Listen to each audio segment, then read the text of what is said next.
आप सभी लोग। तो आज मैं फिर से लेकर आई हूँ कमेंट किया हुआ क्वेश्चन। किसी बच्चे ने मुझे कमेंट किया था कि भारतीय काव्य शास्त्र परंपरा क्या है, ये मैं बताऊंगी। और साथ में भारतीय काव्य शास्त्र का संक्षिप्त परिचय मैं देने वाली हूँ। मैं ये भी बता दूँ कि मैंने काव्य शास्त्र से रिलेटेड काव्य हेतु, काव्य प्रयोजन, काव्य के प्रकार, ये सब मैंने बता दिए हैं। अपने काव्य के लक्षण ही मैं बता चुकी हूँ अपने पहले वीडियो में। ठीक है, पहले मैंने जब वीडियो बनाया था, मैं ये एमए में शायद सेकेंड सेमेस्टर में था, तो मैं बता दी थी कि भारतीय काव्य शास्त्र होता क्या है, उसके लक्षण क्या है, उसके काव्य हेतु का क्या है, काव्य प्रयोजन क्या है। ठीक है, तो आइए देखते हैं कि आप जाकर के मेरे चैनल पे देख सकते हैं वो वीडियो। ठीक है, और मैं इसके आगे का बताती हूँ कि भारतीय काव्य शास्त्र की परंपरा क्या है।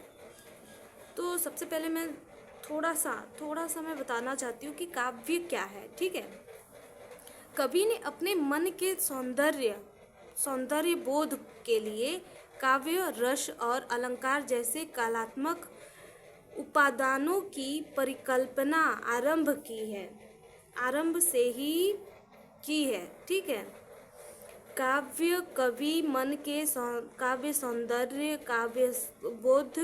सौंदर्य बोध की कलात्मक अभिव्यक्ति को कहा जाता है। ठीक है, काव्य क्या है, किसको कहा जाता है? कवि के मन के सौंदर्य बोध को, कलात्मक अभिव्यक्ति को ही कहा जाता है। भारतीय काव्य शास्त्र की परंपरा को स्पष्ट करने के लिए आचार्यों के मतों का विवेचन भी करना होगा। ठीक है, छठवीं सती से लेकर ईसा की दूसरी सदी तक माना जाता है भारतीय काव्य शास्त्र के परंपरा। अब मैं बताऊंगी कि संस्कृत के काव्य शास्त्रीय उपलब्ध ग्रंथों के आधार पर भरत मुनि को काव्य शास्त्र का प्रथम आचार्य माना जाता है। आप नोट करते जाइए कि देखिए, मैंने बताया कि काव्य शास्त्र के उपलब्धों के आधार पर जो ग्रंथ है वो भरत मुनि के काव्य शास्त्र का प्रथम आचार्य माना जाता है। भरत मुनि को क्या माना जाता है? काव्य शास्त्र का प्रथम आचार्य माना जाता है। इनका जो समय है लगभग 400 ईसा पूर्व से 100 ईसा पूर्व के मध्य की मानी जाती है। ठीक है, क्या मानी जाती है? 400 ईसा पूर्व से 100 ईसा पूर्व की मानी जाती है भरत मुनि के काव्य शास्त्र, भरत मुनि को। ठीक है, इस परंपरा के अंतिम आचार्य पंडित राज जगन्नाथ है। क्या है इनके जो इस परंपरा का अंतिम जो वो है आचार्य है, वो है पंडित राज जगन्नाथ। इनका समय 17वीं सदी से इस प्रकार लगभग 150 सहस्त्र वर्षों का यह काव्य शास्त्रीय साहित्य अपनी व्यापक विषय सामग्री, अपूर्व एवं तर्क सम्मत विवेचन पद्धति और गंभीर शैली के कारण नूतन मान्यताओं को प्रस्तुत करने के बल पर भारतीय वाङ्मय में अपनी विशिष्ट स्थान रखता है। वहीं जो काव्य शास्त्र आचार्यों का जो है, काव्य शास्त्रीय आचार्य जो हैं, उनका मैं बताऊंगी, उनके बारे में बताऊंगी कि पहले हैं कौन है? भरत मुनि। मैंने बताया ना कि सर्वप्रथम भरत मुनि काव्य शास्त्र के प्रथम आचार्य माने जाते हैं। ठीक है, मैंने पहले ऊपर बता दिया कि भरत मुनि काव्य शास्त्र के प्रथम आचार्य माने जाते हैं। और फर्स्ट नंबर पे मैं डालूंगी कि प्रथम जो वो है भरत मुनि हैं, उनका क्या है कि भरत मुनि की प्रसिद्धि, जो उनकी प्रसिद्धि कहाँ से शुरू हुई थी? नाट्यशास्त्र ग्रंथ से। नाट्यशास्त्र ग्रंथ की रचयिता के रूप में ही उनके जीवन और व्यक्तित्व के विषय में इतिहास अभी तक मौन है। इसके संबंध में विद्वानों का एक मत यह भी है कि भरत मुनि वस्तुतः एक काल्पनिक मुनि का नाम है। संस्कृत के प्राचीन ग्रंथों के उल्लेख अनुसार रंगमंच के अभिनेता को भरत कहा जाता था।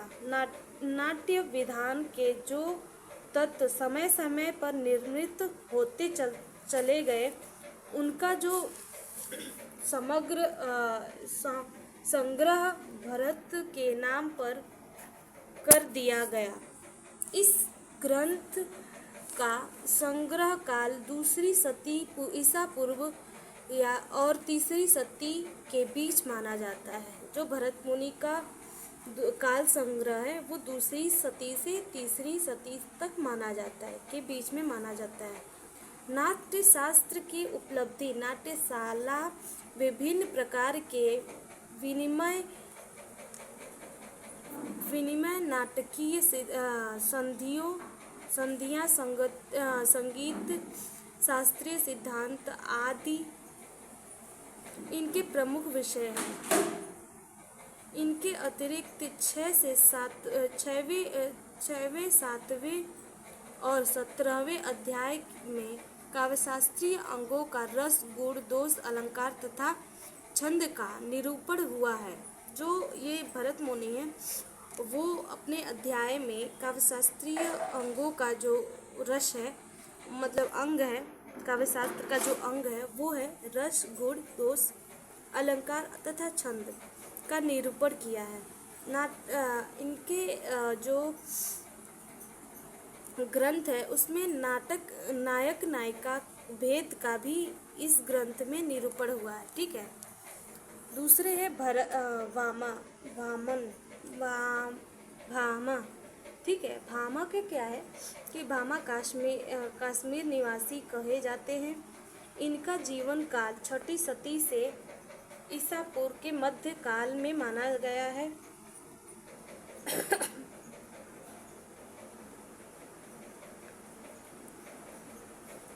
छठी शती से मध्यकाल में माना गया है। इनकी प्रसिद्ध ग्रंथ काव्यालंकार है। इस ग्रंथ में 6 परिच्छेद हैं और कुल 400 श्लोक इसमें इस विषय का निरूपण किया गया है। 400 श्लोकों का निरूपण उनके ग्रंथ में किया गया है।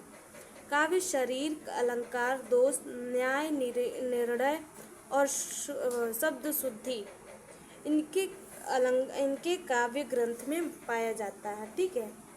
भामा अलंकारवादी के समर्थक थे। इन्होंने वक्रोक्ति को सब अलंकारों का मूल माना है। क्या इनका कहना है कि वक्रोक्ति जो है वो सारे अलंकारों का मूल है। ठीक है, मेन है। काव्य का लक्षण सर्वप्रथम उन्होंने प्रस्तुत किया है। किन्होंने?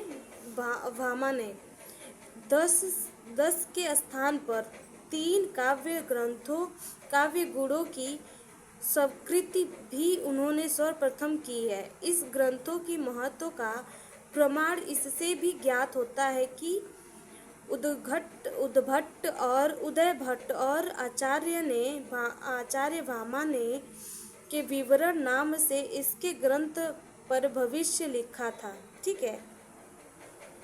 जो तीसरे है दंडी है। दंडी का क्या है कि दंडी का समय 7वीं शती का उत्तरार्ध माना गया है। इनके 3 ग्रंथ उपलब्ध हैं। काव्यादर्शन, दश कुमार चरित और अवंती सुंदरी कथा। ठीक है।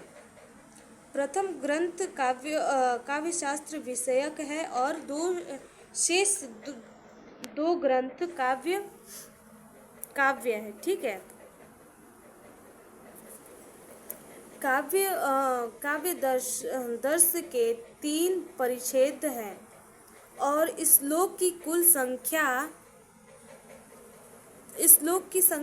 संख्या अत्यधिक है। और प्रथम परिच्छेद में काव्य लक्षण, काव्य भेद, रीति रीति और गुण का निरूपण हुआ है। ठीक है।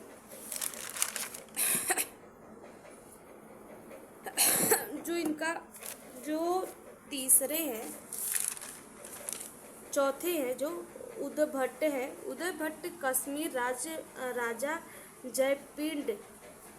जयपिंड के सभा पंडित थे। इनका समय 9वीं सदी का पूर्वार्ध है। इनके 3 ग्रंथ प्रसिद्ध है: काव्य अलंकार रस सार संग्रह, भामा विवरण और कुमार रसंभव। इनमें से केवल प्रथम ग्रंथ उपलब्ध है। क्या है? जो काव्य अलंकार सार संग्रह जो है वो प्रथम उपलब्ध है, बाकी ये दोनों नहीं उपलब्ध है। ठीक है। जिनके 6 वर्गों में अलंकारों के लक्षण उदाहरण प्रस्तुत किए गए हैं। ठीक है। जो 6 लक्षण उदाहरण प्रस्तुत किए गए हैं ये उदय भट्ट के हैं। ठीक है। अब मैं थोड़ा थोड़ा बता रही हूँ, बहुत डिटेल में नहीं बता रही हूँ, बस थोड़ा थोड़ा इनका परिचय दे रही हूँ कि जो राइटर, ये जो आचार्य हैं वो है क्या, वो इन्होंने क्या किया है, इनके कितने ग्रंथ हैं, ये सब मैं बता रही हूँ। तो वहीं पे आ गए वो वामन क्या है? उदय भट्ट के समान वामन भी काश्मीरी राजा जयपिंड के सभा पंडित थे। ये भी उदय भट्ट के समान ही थे। ठीक है। इनका समय 800 ईसा पूर्व से ईस्वी के आसपास माना जाता है। ये ईसा पूर्व में नहीं, ईस्वी में आते हैं। ठीक है। इनका प्रसिद्ध ग्रंथ काव्य अलंकार सूत्रवृत्ति है। काव्य शास्त्रीय ग्रंथों में यह पहला सूत्रबद्ध ग्रंथ है। सूत्रों के वृत्ति भी स्वयं वामन ने लिखी है। क्या है? जो सूत्रों की वृत्ति है, आवृत्ति हुई है, वो खुद वामन ने ही लिखा है। प्रत्येक अधिकरण में कुछ अध्याय हैं और इस अध्याय में कुछ सूत्र हैं। ग्रंथों के 5 अधिकरणों के अध्याय की संख्या 12 है। ठीक है। रुद्रट, इनके पास से आ गया कि रुद्रट कौन है? आचार्य रुद्रट नाम से कश्मीरी आचार्य मालूम पड़ते हैं। इनका जीवन काल 9वीं सदी का आरंभ माना जाता है। इनके ग्रंथ का नाम काव्य अलंकार है, जिसमें 16 अध्याय हैं और कुल 734 पद 16 अध्याय में हैं। में से 8 अध्यायों में अलंकार का स्थान मिलता है और शेष अध्याय में काव्य स्वरूप, काव्य भेद, रीति दोष, रस और नायक नायिका भेद का निरूपण माना जाता है। ठीक है। अब जो आनंदवर्धन है उनके बारे में बताती हूँ कि आनंदवर्धन कश्मीर के राजा अवंती वर्मा के राजसभा पंडित थे। इनका जीवन काल 9वीं सदी का मध्य भाग है। ठीक है। इनका ख्यात धन्योलोक नामक अमर ग्रंथ के कारण है। ग्रंथ के प्रमुख 2 भाग हैं, कारिका और वृत्ति। ठीक है। अभिनव गुप्त 10वीं सदी के अंत और 11वीं सदी के आरंभ का विद्वान थे। इनका काव्य शास्त्र के साथ साथ दर्शन शास्त्र पर भी समान अधिकार था। जो राजशेखर है,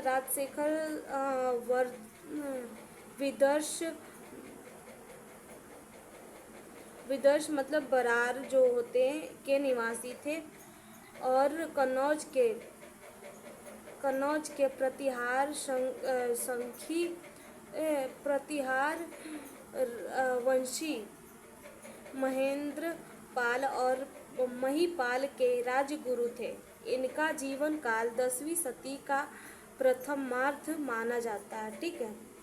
कुंतक जो है, कुंतक का समय 10वीं सदी का अंत तथा 11वीं सदी का आरंभ माना जाता है। इनके प्रसिद्ध ग्रंथ वक्रतु जीवितम में 4 उन्मेष और प्रथम उन्मेष में काव्य का प्रयोजन तथा वक्रोक्ति का स्वरूप और उसके 6 भेद निर्दिष्ट किए गए हैं। ठीक है, अभी अन्य जो राइटर हैं उनके मैं बाद में बताऊंगी। फ़िलहाल के लिए मैं इतना बताती हूँ, क्योंकि लंबा वीडियो जो होता है तो अपलोड नहीं होता जल्दी, तो मैं ऐसे करके थोड़ा थोड़ा करके मैं बता दूंगी। तो अभी समझ में आए तो लाइक और सब्सक्राइब ज़रूर करिएगा और कमेंट करिएगा, शेयर करिएगा।